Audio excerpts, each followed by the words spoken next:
Hey, deserving listeners, Love is Blind. Let's watch and see what happens. That I changed in the sense of like me being aware of my emotions and like the way I did grow up with my father and like how I seen like cheating as a regular thing. And my dad's a suave guy, always win. Okay, so he's telling us that his family, now that they're out, they're back home in Charlotte, they're staying in the Love is Blind facilities, looks like townhouses, and they get their phones back, so, they're talking to their family, and so he says that he told them that he cried and that his family's saying that it's nice that he's now in touch with his emotions more. So we're hearing that, reinforce that idea that he is emerging into his emotional awareness. And then he says that his dad cheated a lot.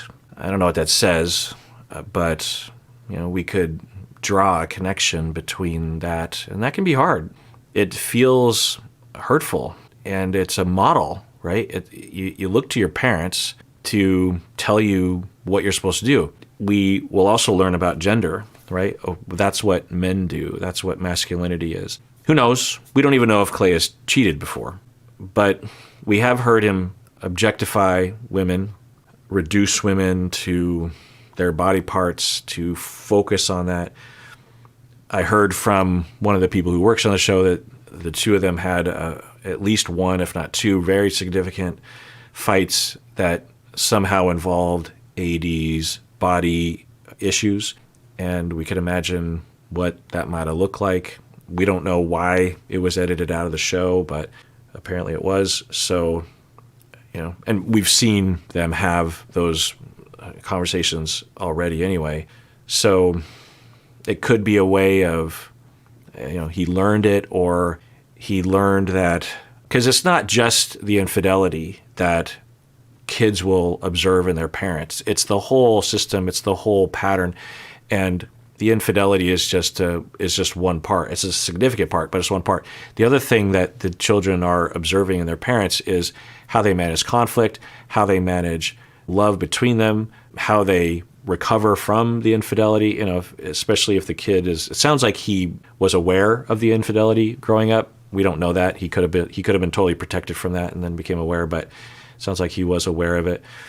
And so I don't know, this is speculative, but he might observe that his parents would have tension, and he observed that his dad would manage that tension by emotionally distancing, maybe even being a smooth talker, I don't know, but then would leave and then would be with other women.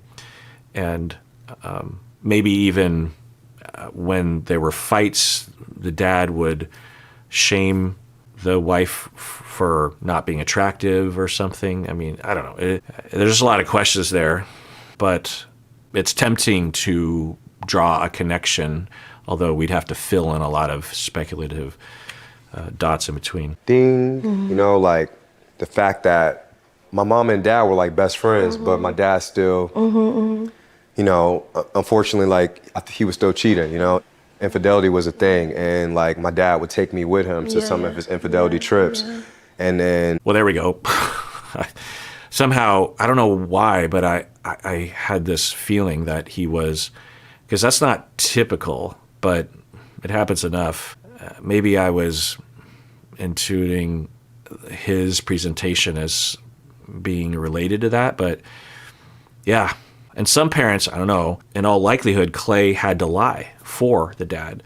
And it's likely that the dad explicitly told him to lie to his mom. So yeah, that's another part of that. It's not just the infidelity, it's the erosion that goes on around the infidelity. So to, who knows, force your kid to be in a dilemma of loyalty, because kids generally want a deep, loyal connection with all of their caregivers. If it's one mom and two grandparents, or two parents and 5 grandparents, or in a poly situation or a divorce situation, you got 4 parents and aunts and uncles, whoever it is that they're attached to primarily, they want their love and approval, and they want that relationship to be pure, and to be put in a position of having to choose and we don't know, but if he was put in that position, in all likelihood he was, he has to, in his mind, choose,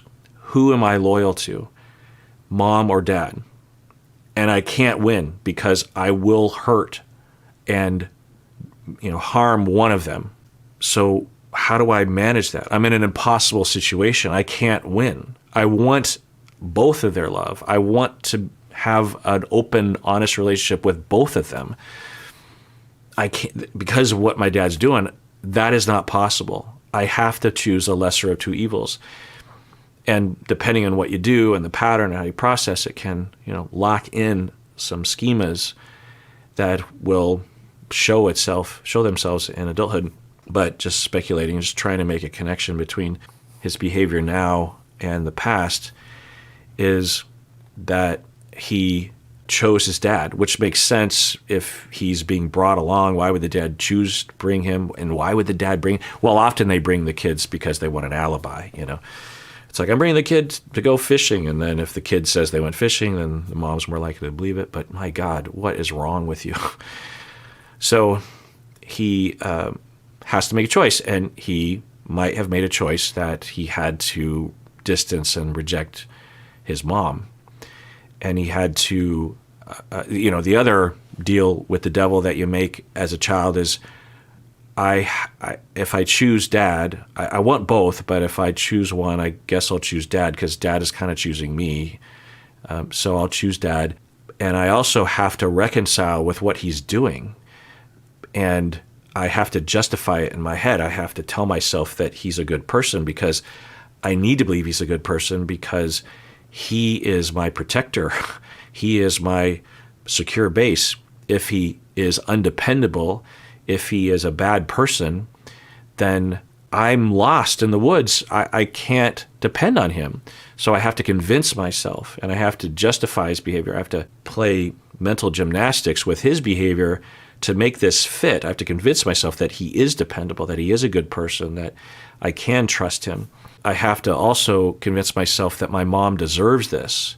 And especially if he's also being influenced, body talk. But even if that wasn't present, just the general umbrella idea that women deserve to be treated this way, or that if you have a problem with your partner, then it's okay to treat them poorly or to harm them or to not care about their feelings, right? That's kind of an umbrella lesson that, independent of having been specifically influenced about body shaming or objectifying women's bodies, which of course all of us have absorbed anyway, but if you didn't get that directly, it's just, the umbrella notion that women don't matter and that distance is always the default and lack of empathy is, baseline, because he wanted to love his mom. He wanted to love his dad.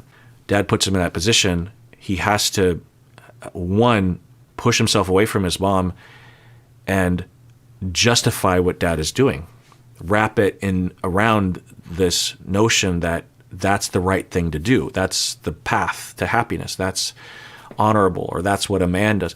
There's a lot of nuance here, and I'm just speculating, but, it's not hard to imagine. It's just tough. Like, I didn't even realize I never told my mom. I keep that inside. Like, till to this day, like, my mom doesn't even know some of the trips that I went on with my dad. And Yeah. So we're hearing that, indeed, he was put in a position where he had to lie. Yeah. I mean, just imagine. I can't imagine. There are things that are horrific that I can imagine because maybe I've experienced something mildly similar, but in my family, I was never put in this situation. My parents were very united in their front and, of course, never did anything like this, to my knowledge. I mean, certainly didn't drag me along on some series of... he sounds like it. And it's interesting because, well, anyway, so, yeah, just imagine that feeling that you know something that your mom would want to know. And who knows how old he was, right? He could have been 5. Regardless, though, just imagine that. And that responsibility that you could destroy their marriage or put him in a really bad place if you just slipped with talking about the mistress. Remember what Jennifer did with us? We went to Disneyland. Oh, yeah. Just imagine the pressure and the psychological damage that would do. I mean, infidelity, not great, but bringing your kid? It's just that I've never seen my dad just stay with he was with my mom for 25 years. Yeah. Once the divorce came, never seen him just like single, always had a girl. I've never seen a black relationship where the man is faithful. And I'm not even blaming my dad. Like, I'm talking about like all black men that's been in my life. Well, I mean, I'll take his word for it from his cultural pocket. Yeah. So I've talked about this before, but the first thing that comes to mind is that when you had slavery, for the slaves, we understand that, well, maybe you don't know, but the slave owners, the plantation owners would buy these human beings. And of course, all the abuse and harm and overwork and rape and just horrific treatment. Of course, we understand that. I can't imagine. But an element of this is that they would often separate children from their parents. You have generation after generation after generation, hundreds of years, we're talking, generation after generation of children that in all likelihood grew up without an attachment to their fathers, right? Then, emancipation, and the families are able to form the way that it feels natural to them. And although on paper they might say they want to follow the typical ideal scenario where both parents are there and you have the kids, it will perhaps feel strange almost to have the father. The father would feel strange to stick around, even though on paper he's like, I know I'm supposed to stick around, but it's not the norm, right? And because that first generation after slavery, right? It would be a very strange scenario for many of them, right? Also, you have a lot of children that are stripped from their caregivers, their parents, sold somewhere else or whatever, and the attachment damage that happens is tremendous, right? For a child to be ripped away like that, they neurologically, to some extent, give up on attachments. And then when they have their own kids, neurologically, it's hard for them to have empathy. It's hard for them to relate. It's hard for them to feel an instinct towards their children, right? It's complicated, but, it's understood science-wise. And so you have no help, right? There was no program to facilitate a more rapid adaptation for this problem. It was like, well, you're free, you're on your own. But the legacy and the psychology and the attachment pattern had been established for generations. And that first generation after emancipation would tend to be in the direction of the way they were forced to be in the past, not because they want to be, but because of attachment and lack of that learning, lack of that expectation, lack of that attachment instinct. One of the things that I experienced clinically in the beginning of my career, I was referred a fair number of children that were adopted from abroad. And often we would hear stories from the country they came from that they were in an orphanage or they bounced around from various different homes. And the concern is that they had not developed secure attachment enough neurologically to develop in a way that is more typical, what you're hoping for, such that the individual has an easier time with emotion, has an easier time in school, has an easier time with avoiding drug and alcohol abuse, has an easier time dealing with parents, has an easier time socializing with others, attaching to others. When you deny that, it can be really hard to learn that later in life. You can, it just takes a lot longer. So if you have an entire group of people, millions and millions of people that all have essentially that pattern, or at least in that direction. And certainly there were black families pre-emancipation that were allowed to stay together. It didn't always happen that way, but a lot did have that disruption. Then that first generation, it's going to play out in a similar way. And those kids will be, even though they were born after emancipation, after the Civil War, their parents are still operating kind of like that. And then they incur the same damage, even though no one is forcing the parents to operate like that, right?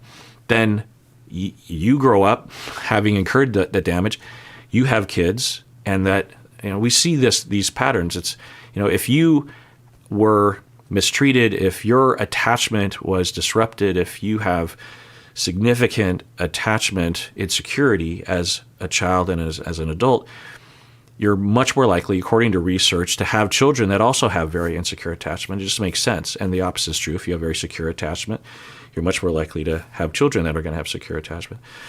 So that massive attachment disruption is just passed from generation to generation. And again, there's no program, there's no, or very little at the very least, of accounting for that, where you have a whole therapy, education, rigorous program that's appealing to Black families and assistance, right? Because, of course, poverty and oppression and mistreatment can stress parents out. It makes it harder to take care of your kids. Anyway, so up until today, it's, I think, getting incrementally better over time because Black families are working hard, going to therapy, trying to change, trying to not be like the way their parents were, all the way back to when the slaves were forcing the parents to be that way, right? Or the slave owners were forcing the parents to be that way. And what you see today is, in some pockets, you will find someone like Clay that will say, every Black guy I know cheats on their wife. Every one of them. You think, what? Every one of them? That doesn't make that's not statistically possible. It's like you hit the cheating lottery or something. It's like this probability and possibility. Anyway, but I've heard that from others as well. I've heard from plenty of Black men that will not say that, because of their family or their community or whatever. It has nothing to do with being Black. It has to do with the history. It has to do with the generation passing that down from generation to generation. And then you get Clay from that pattern, right? Now, not everyone is doomed, but it's harder for me to be loyal and for me not to cheat on my wife. It is not a struggle because of the way that I was raised. I don't know, of course, but there's been no disclosure. There were no signs of my parents cheating on each other. They're still married after 61 years. So I had a very different experience, not only just that model, but also the way they parented me and loved me and took care of me. And I didn't experience any significant trauma growing up. So why is that? Well, because my parents did not come from a history of slavery and from forcibly ripping families apart. That's the difference. If I did come from that history, then in all likelihood, statistically, things would be different. So what's the socially just answer? Is one, recognizing that pattern instead of the racist notion that Black men are just born as lying cheaters, right? What's often happening is that because of the abandonment that they might have experienced from their own fathers, as men themselves, as adults, because they were hurt and of course modeled, but they were hurt by that abandonment. They wanted their dad to be around, but he wasn't, or the dad put him in a position of having to lie for him. It's hurtful. It would be strange if young Clay didn't feel imposed upon and used, right? And that's a rejection. To have your father use you, for you to feel like you're not really being taken care of right now. You're being put in harm's way. You're being put in a bad position, and your dad's supposed to protect you from those things. Not only is he not protecting me, he's the one that's doing it to me. That's a very hurtful, painful realization. So you go through those experiences, and as an adult, it's hard to trust. And as you fall in love, because you have needs, right? You're moving into a relationship. Something bad happens. There's some fight or whatever, and there's a worry there for you. If we're talking about Clay as a man, there's a worry. There's like, oh, what's happening? Am I going to get rejected or humiliated or cheated on or something? And what do I do? What do I do with this? What does my subconscious do? Well, maybe the thing to do is to run away, because that's what I saw. I might not have ever seen a father actually try to work it out, so at least I know that's an option. I also don't know what it looks like to work it out because I haven't seen it. That's a key, right? I know that it's possible, but is it really possible? If I've never seen it, I intellectually understand it's possible, but is it really possible? But also just a reaction of like, well, I didn't deserve to be loved by my father, and therefore I don't deserve to be loved by my partner. If that's AD, I don't deserve to be loved by her. I'm going to be rejected. I'm going to be humiliated. I've learned that you can't trust people. So subconsciously or consciously, I'm going to get out of this. How do I do that? I cheat. I break up. I am annoying. I am insulting. I sabotage through putting her down, making her feel bad. I just become very distant. I shut down. And then it happens, right? The relationship starts to deteriorate. AD, the person in her shoes, gets more aggravated, more hurt, more rejecting, and Clay has more reason to be worried, and he's annoyed, and it just perpetuates. So that's what I hear. It's the past speaking through the present. People say, it was a long time ago. It's right here. The effects are right here. The Will Smiths, all the celebrities, like the Diddy's and stuff like that.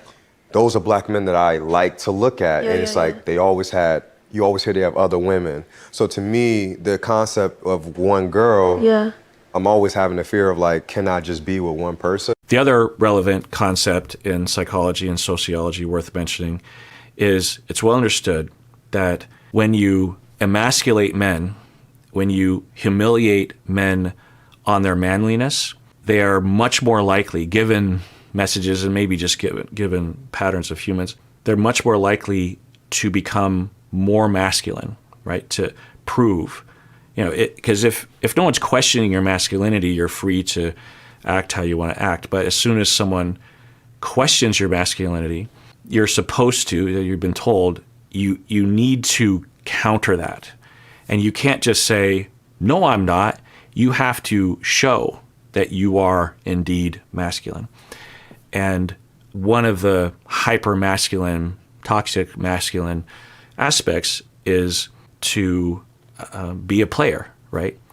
To not bow down to women, or especially your wife. I'm a man, and this is true of all men. Okay?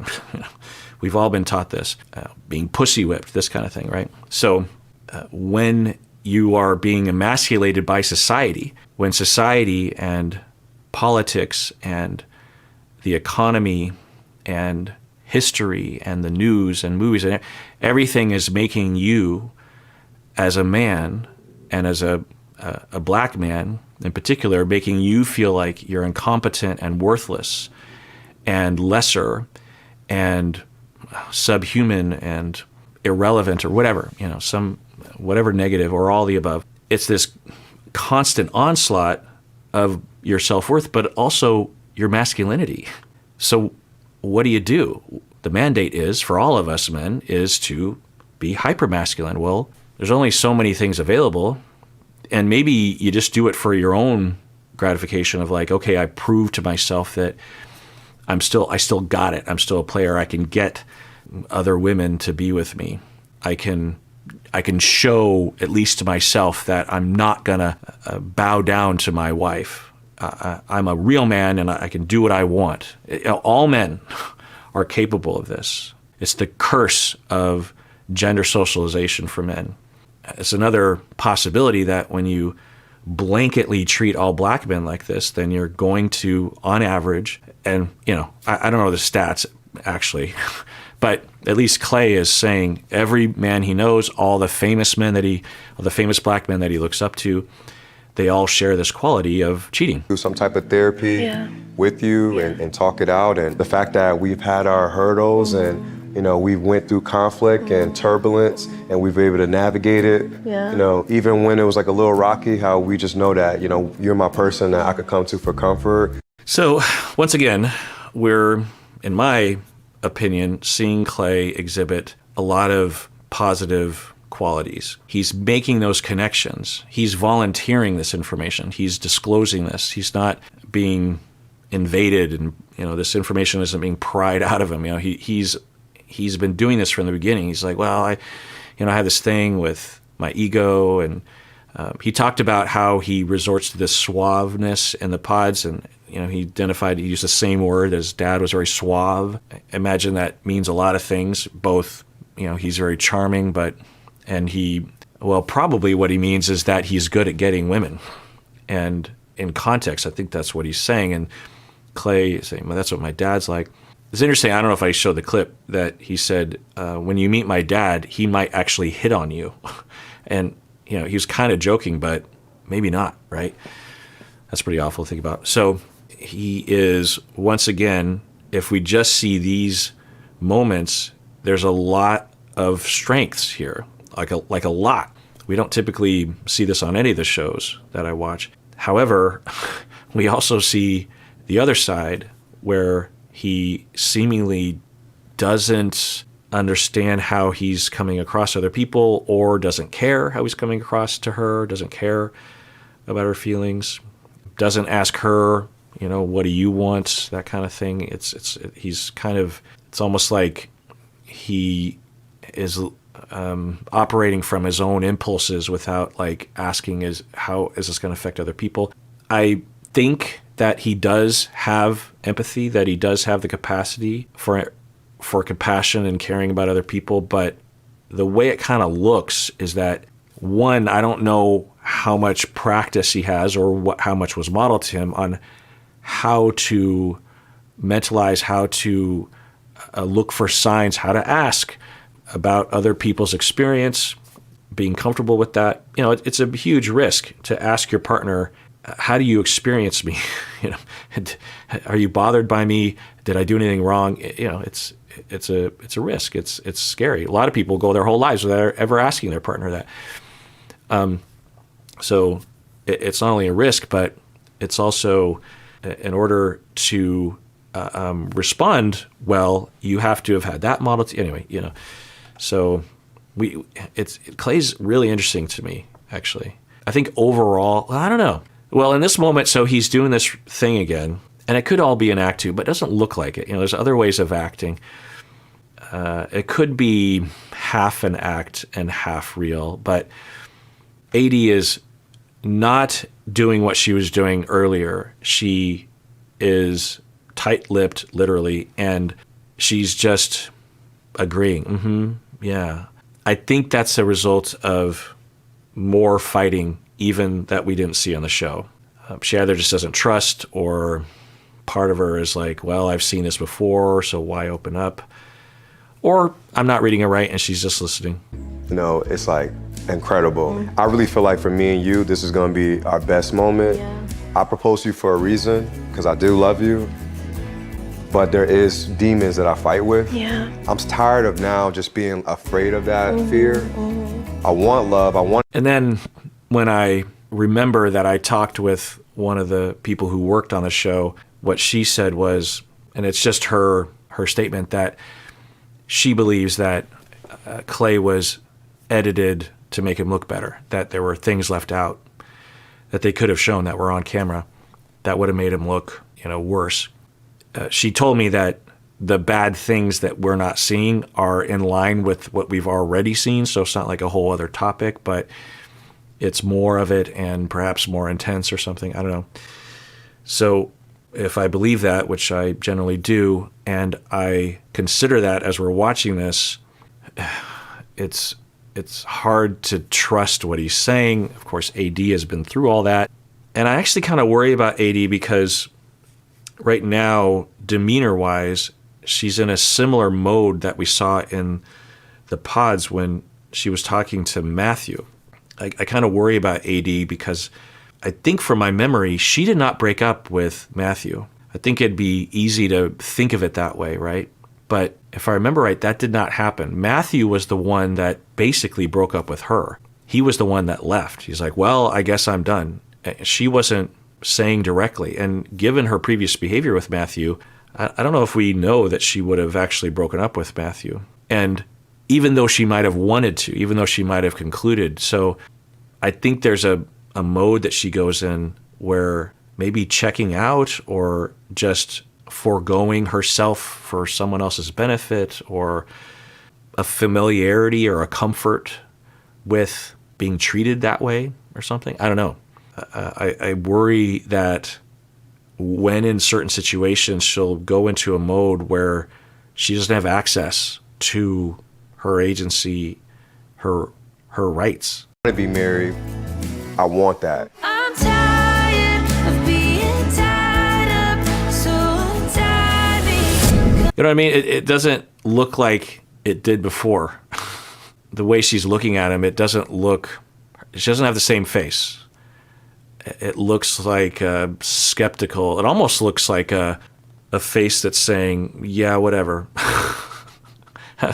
I mean, given what he's saying, if this was in a context that was appreciated by her, I think there'd be a little warmth or a little bit. But I think given what was not shown and what was shown, I think there's a chance that either she's emotionally done with the relationship or she's just really putting up walls to protect herself.